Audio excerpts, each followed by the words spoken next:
Before the first strains of light, the trucks are banked up at the Landline sand mine.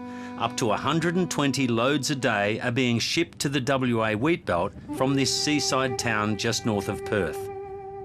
It's called lime sand, but it's actually broken coral and shells, so it all originates out of the ocean. So it's calcium carbonate with a bit of magnesium carbonate. Aglime's Landline operation has been helping to restore pH balance to WA's acid soils for 40 years. Many of the contractors, such as Andrew Coombe, are also farmers. He'll deliver this load to Nungarran in the northeastern wheatbelt and return later today in a 9-hour round trip. We've got 6 trucks in the business, probably doing 100 loads a year each. And how crucial is the lime to the farmers that you're delivering? Oh, it's kind of make or break. In marginal areas out where we are, you know, it makes a hell of a lot of difference to profitability, not just the savings on fertiliser, but it also makes our weeds a bit easier to kill and things and the like. So it is everything.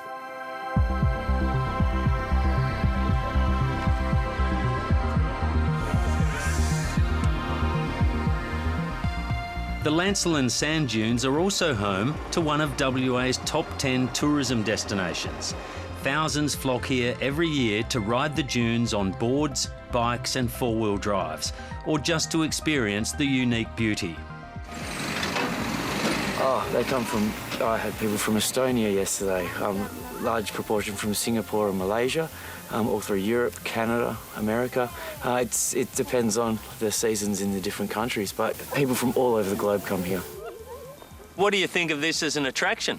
Oh, it's amazing, beautiful. Haven't seen anything like it anywhere in the world. We just said we'd come down and do a bit of camping, bit of sandboarding, bit of 4x4 and stuff like that. Like that too, we never seen it before, so it was worth seeing when we were in Australia. The sand is changing all the time, so it is very important that you stay in our track at all the time. Follow and follow like a snake. Okay for everyone?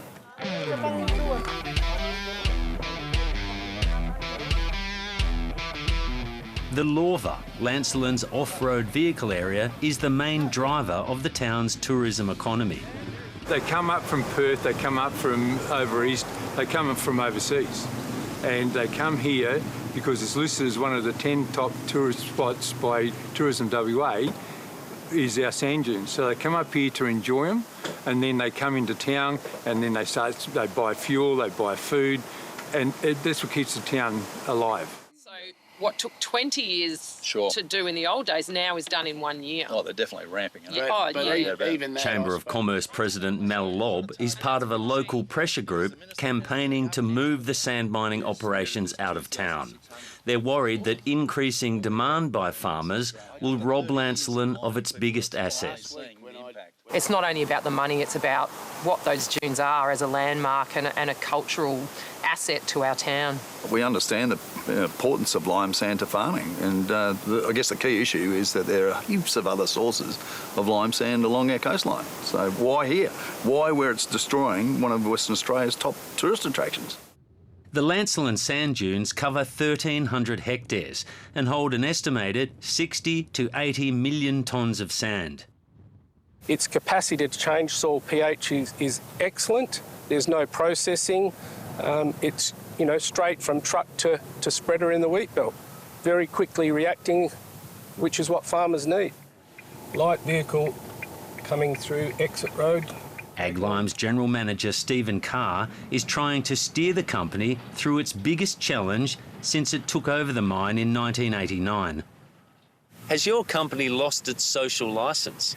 I don't think so. I think there's a small group of people that don't believe there should be mining, but it's a balance of what society needs. Agriculture needs lime, and this is the biggest resource available to growers. People are passionate about their town and the tourism and other activities that here. But my take is that we've coexisted very well for the last 40 years, and I don't see it really changing. What has changed is demand for lime sand. When mining started here 40 years ago, they were extracting about 20,000 tonnes a year. It's now between 200,000 and 400,000 tonnes a year. If we didn't have lime, basically now I don't think I'd be farming.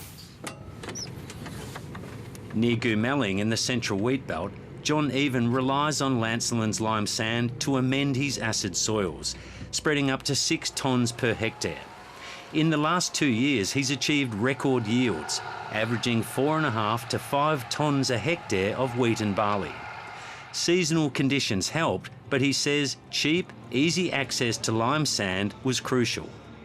So it's very easy to spread, and transport-wise for us, it's very good because it's only 160 kilometres to the pit. So yeah, it's perfect. Yeah, if we didn't have lime, our production would drop dramatically and, you know, get to the point where not enough food's going to be produced. There's 4 of us here. Well, 2 of us got to decide which 2 aren't going to eat anymore. Any of you guys volunteering? Chris Gazy is the head of soil productivity at WA's Department of Primary Industries and Regional Development. He says the wheat belt has the oldest soils in Australia. The area in the southwest of Western Australia, which is where our grain is grown, has been exposed for 1 billion years, I believe is the number. So no glaciers, no volcanoes, no real disturbance of any sort, just weathering. And does that contribute to the issue of acidification? That means that we started off with acidic soils when farming created. The soils have become more acidic, and that's why we're needing to apply lime now to bring that all back and maintain our productivity. He says every crop harvested and every paddock grazed contributes to this acidification. Producing and then removing the plant matter from crops and pastures makes soils more acid. But he says once farmers have balanced their soil chemistry, they don't need as much lime sand. We are seeing that now with some of our early adopters and the best growers that have been liming in earnest in the last 15 years. They are now approaching maintenance levels, which means they're replacing what they're taking off or what they're creating and dealing with the acidity as it happens. Even with reduced demand as more farmers reach maintenance levels, the reality is the Landline sand dunes are a finite resource and will eventually run out. Ag Lime has pegged the recreational area for further mining, but it says it has enough sand in its current active lease to last for decades. Eventually, you're going to mine it all out? We're going to mine what's in the tenements that we hold, yeah. That also includes the Lorva, the recreational area? Well, again, I can't predict the future. I don't know. There might be something that emerges that stops that happening, or if society says they want to have off-roading in front of mining, that's what will happen. But at the moment, it's pegged as a mining tenement. There are vast lime-based sand dune systems dotted along the coast between Landline and Geraldton, about 300 kilometres north, but most, like this one, are in national parks. Even if they could be mined, there are further complications. According to a Department of Mines and Petroleum 2017 study, some of the dunes were disappearing faster than the Landline dunes from wind drift alone. If I had some of those blowouts which you've seen north of Landline on my farm a few years ago, I'd have a works order slapped on me by the Commissioner for Land Conservation to rectify them pretty quick. I think there's obviously plenty of product out there. Why they need to actually mine in the off-road vehicle area, I'm not really sure. Gin Shire President Wayne Fuster says of more concern is the management of the off-road area. We've had a lot of deaths, we've had a lot of serious injuries within the off-road vehicle area, and last year we wrote to the Minister for Lands to try and get a management order. He says the council wants control of the area to boost safety and promote tourism and investment. But the WA government says the Shire already has control under the state's Off-Road Vehicle Act and was offered $100,000 2 years ago for upgrades and maintenance of the area.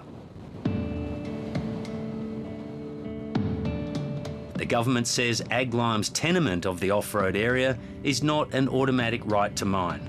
future mining activities would still be subject to approval. What we're asking at the moment is, and I think the community are asking, is for us to all get around a table and talk about it and try and come up with some solutions to at least protect the dunes, the off-road vehicle area. How that's best done, I don't know, but until you get people around a table, I think that's the best starting point to discuss it and go from there.